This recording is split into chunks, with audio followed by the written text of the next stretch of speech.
We are in the final third of the first quarter of the year, which means February is behind us. So let's talk books from February, shall we? February was an okay reading month for me. I had one spectacular book and quite a few okay books. I think I read 10. I'm going to talk about 9 of them. And yeah, it's been a slow start to the year in terms of quantity of books, but that's fine. It's just the way it is right now. So let's get into it.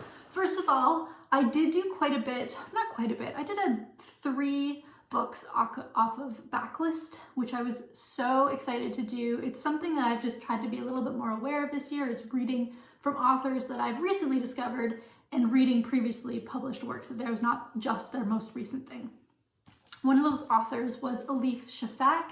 I read The Island of Missing Trees last year, along with a ton of other people because it was on one or two of the Booker book prizes. Anyways, I'm not sure exactly which ones. It could be women's fictions or something.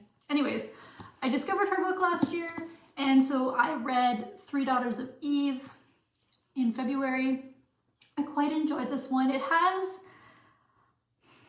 It's different from The Island of Missing Trees, but it is still a family story. So there's kind of that bit of a connection. You do get those relationships that I think Elif Shafak is very good at writing, particularly between daughter and father. That definitely seems to be a relationship that I've now seen written in both of the books that I've read by her.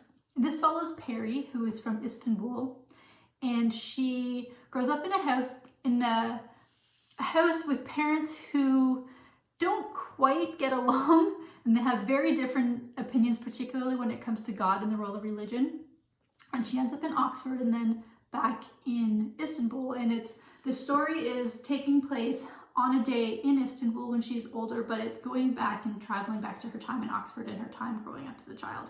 And it definitely touches a lot on the role of religion and how that can really impact the development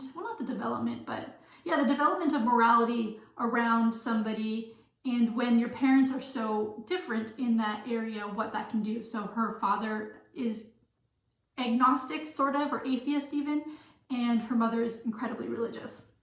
And she meets these 2 other women when she's in Oxford, and these women get thrown into a bit of a social experiment together in a way.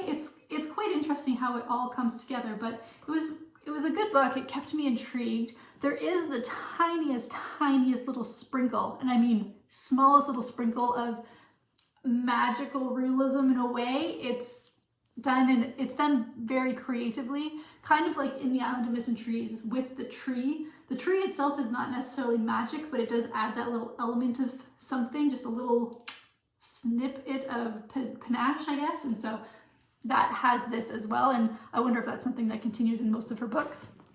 I'm sure I will find out because I do plan on reading more of her stuff. I also picked up from a backlist for me, Halal Aliyan's debut novel, Salt Houses. I read her The Arsonist City last year, loved it. It was one of my favorite books of the year. I thought it was incredible. And this very much, I can see there are quite a few connections. There's a lot of political upheaval and families being forced to move from, their homeland and outwards, and how that impacts each generation as it goes.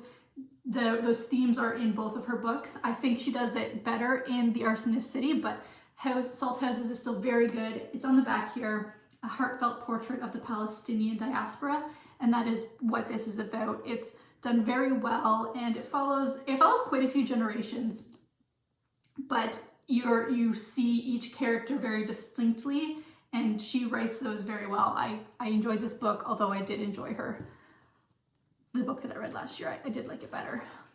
Another backlist that I read that I do not have with me, I read almost exclusively from the library, and this one had to go back, was Homegoing by Yaa Gyasi.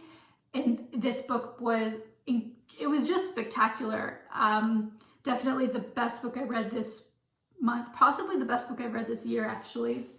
So she wrote Transcendent Kingdom, which is the first book I read by her. And this Homegoing, I believe, is her debut novel. And it's the story of these 2 women who grow up in Ghana and they don't know that they are half sisters. And what happens is one of the half-sisters marries a British colonizer, and the other one gets put on a slave ship and is sent to America. And it's about the divergence of their lives and how it impacts them. Well, not impacts them, but impacts the generations of the families that come after them.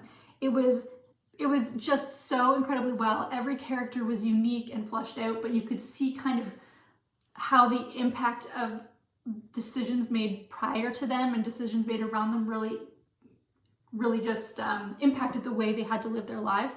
Super well done. I loved it so very much. It reminded me a little bit of the Love Songs of W.B.E. Du Bois by Honorée Jeffers. I think she's got a 3-name author name, but I can't remember what it is right now. But that book, The Love Songs of W.B.E. Du Bois, is massive. It is so big. And this one is, Homegoing is a lot smaller. So it's definitely, if you like that kind of story, maybe an easier one to bite off, but both are incredible. Anyways, Homegoing, one of the best books I read on the month. It was awesome. I loved it so much. The last book I read in February was Sorrow and Bliss by Meg Mason. This one was also up for, I think, the Women's Prize in Fiction or something like that, longlisted for that. And this follows Martha, who is 40 years old and living with her parents, recently divorced. And it's a lot about motherhood and mental health. Those are got to be two of the main themes in the book. And so I think for me personally, part of the reason I didn't love the book as much as I wanted to is because the heavy discussion of motherhood. It's just not really a topic that interests me too much. But I do know that there are quite a few people who absolutely adored this book. And the character herself is quite witty and dry and unique. And because she is dealing with some certain mental health issues, the way she sees situations is different and provides a unique perspective than how I would see a situation. Anyways, I quite enjoyed it, and I think her different relationships with her family was also well done in a fun, like, I say fun and sarcastic way, but know that the topics and the content covered in this book is still quite heavy, but the author adds quite a bit of levity in her writing, which doesn't make it like such a black hole. You find moments of happiness, or you just find moments of lightness in this book and the way it's written, and I quite enjoyed that. I read We Spread by Ian Reid, and this book has been making the rounds. It was on quite a few people's best of 2022 lists, and it wasn't a top favorite for me, but that's fine. I wasn't sure. I had seen it on the library shelves a few times and had always passed it over, and decided finally to pick it up when I started seeing so many people talk about it.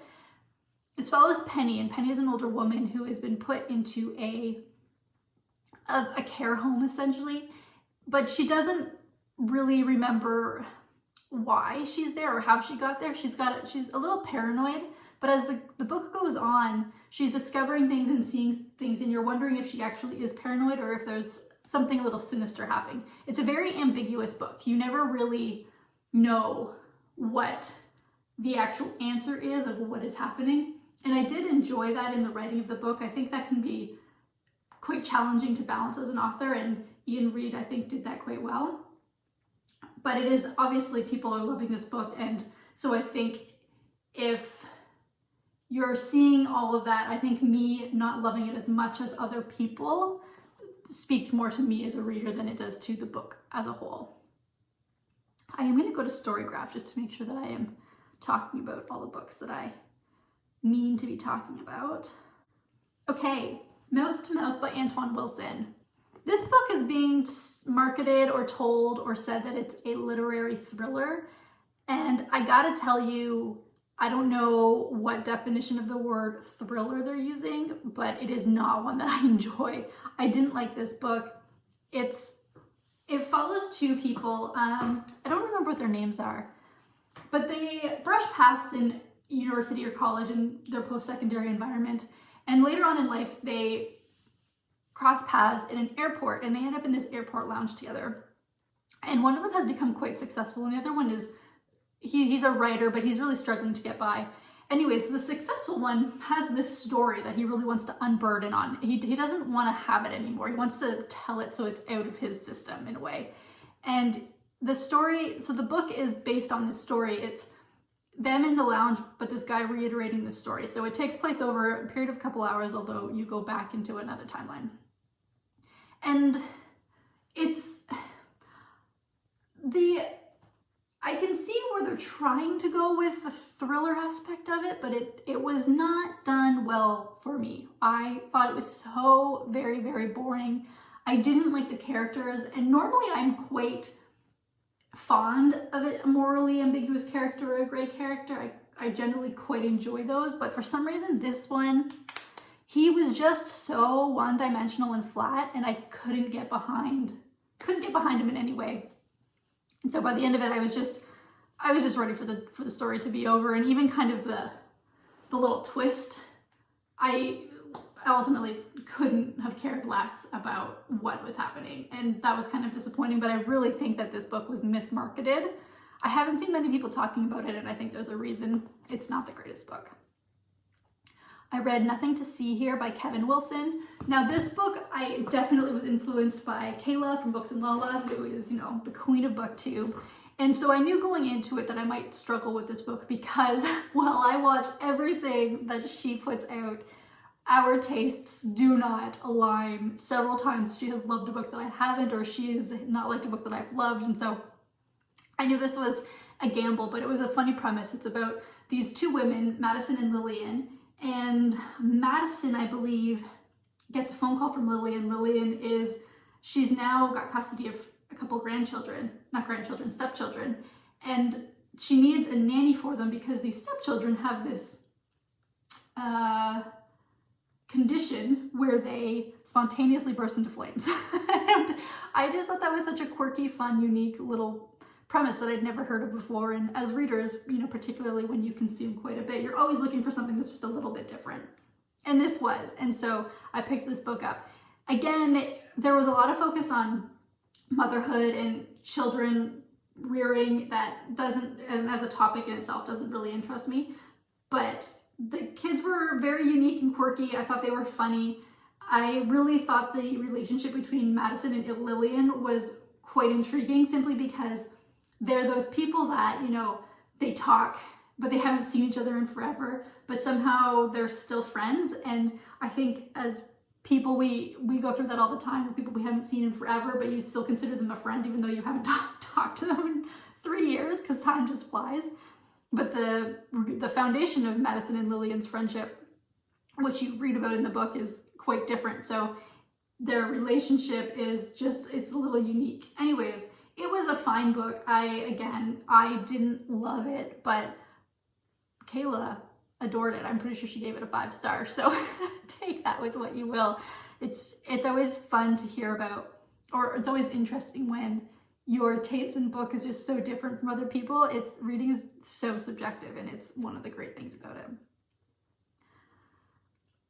And to round this month off, I'll talk about the 2 audiobooks that I listened to. I wasn't a big fan of either of these books. The first one was Holidays on Ice by David Sedaris, which is a collection of 6, I believe, just short stories, short anecdotes.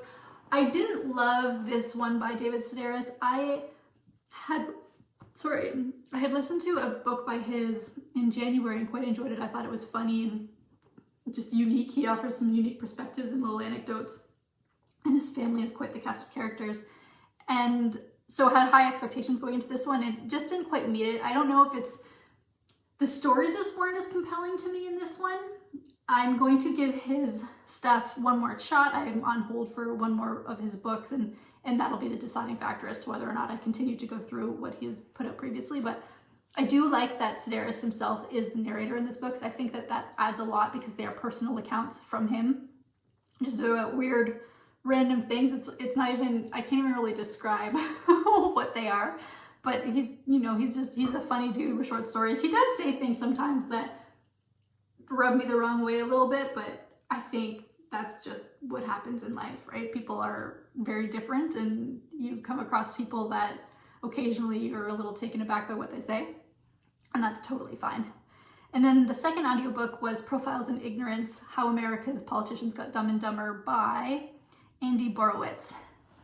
This did not hit the way I thought it was going to. I knew going in that it was very left-leaning. Obviously, he's writing based on critiquing one side of the aisle, and that's fine because there are books that do that on both sides. But I just felt like his evidence in supporting of some of his arguments wasn't the most compelling. I think he could have found better examples. And also, essentially, it's just about politicians, Republican politicians in this case, that have made dumb decisions over time. And Democratic politicians have also made dumb decisions over time, and he acknowledges that, but he's focusing on the Republicans.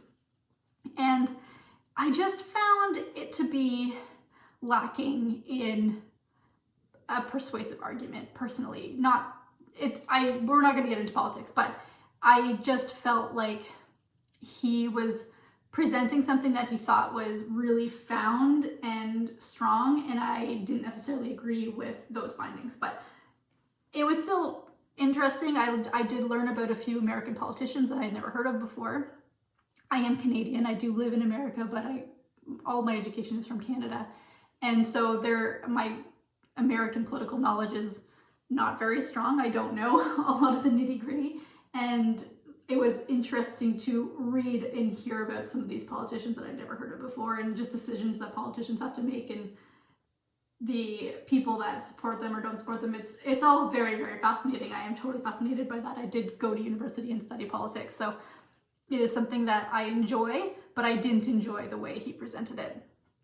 Anyways, that was February. It was, like I said, not a heavy reading month, but I definitely got a couple of pretty good books out of it, which makes me happy, and I'm looking forward to March. I'm going to continue on with my attempting backlists, and I have a couple of series that I'm starting for the first time. That should be a good one, but I would love to know authors that have a good backlist that are worth looking into. I have Margaret Atwood and Barbara Kingsolver as authors I would like to read some of their stuff, more of their stuff from. I just haven't gotten there yet. But let me know who you love and who have published some books, prior to 2020 that are definitely worth looking into. And I will put them on my TBR. Anyways, that's it. Enjoy your day. Bye.